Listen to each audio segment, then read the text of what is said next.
రెండంచులున్న కత్తి లెక్క తయారైంది మొబైల్ ఫోను. వాటితోని కూసున్న కాడ ఎన్నో పనులు చేసుకోవచ్చు.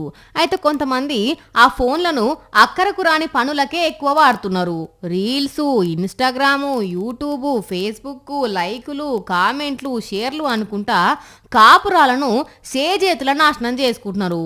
ఇప్పుడు ఎవ్వలను చూడు గింతింత ఫోన్లు చేతిలో పట్టుకొని అవుపడుతుంటారు. ఇదంతా చూసి రాజస్థాన్ రాష్ట్రంలో ఉన్న గాజీపూర్ గ్రామ పంచాయతీ ఒక తీర్మానం చేసింది. ఆ గ్రామ పంచాయతీ పరిధిలో వచ్చే 15 గ్రామాలలో ఉండే ఆడపిల్లలు వాడే మొబైల్ ఫోన్ల మీద ఆంక్షలు పెట్టిల్లు పెద్ద మనుషులు. ఆగో గా పెద్ద మనిషి చదువుతున్న తీర్మానం గదే.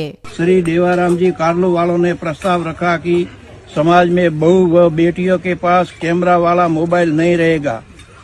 मोबाइल फोन बिना कैमरा वाला जिससे बातचीत हो सके वह रख सकती है।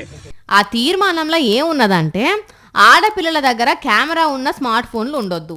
కెమెరా లేని ఫోన్లు, కీప్యాడ్ ఫోన్లు ఉంటే వాడుకోవచ్చు. చదువుకునే అమ్మాయిలు మొబైల్ ఫోన్లు వాడొచ్చు కానీ అది ఇంట్లోనే వాడాలి, బయటకు తీసుకురావద్దు. పెళ్లిళ్ళు ఫంక్షన్లకు పోయినప్పుడు ఫోన్లు తీసుకుపోవద్దు. పక్కింటికి పోయినా సుత ఫోన్ ఇంట్లోనే పెట్టిపోవాలి.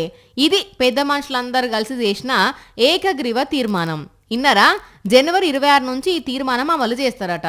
ఎందుకు ఇట్లా తీర్మానం చేసిల్లు అని అంటే పొద్దాక ఫోన్లు చూసి పోరల్లా కంటి సుప్పు దెబ్బతింటున్నది. అందుకే ఈ నిర్ణయం తీసుకున్నట్టు పంచాయతీ పెద్దలు చెప్పుకొచ్చిల్లు. తీర్మానం చేయనైతే చేసిర్రు కానీ ఈ రోజులల్లా స్మార్ట్ ఫోన్ లేకపోతే పూట గడిచే పరిస్థితే లేదు. మరి ఎట్లయితుందో ఏందో చూడాలి అని అంటున్నారు ఈ ముచ్చట ఎరికైన 15 గ్రామాల ప్రజలు.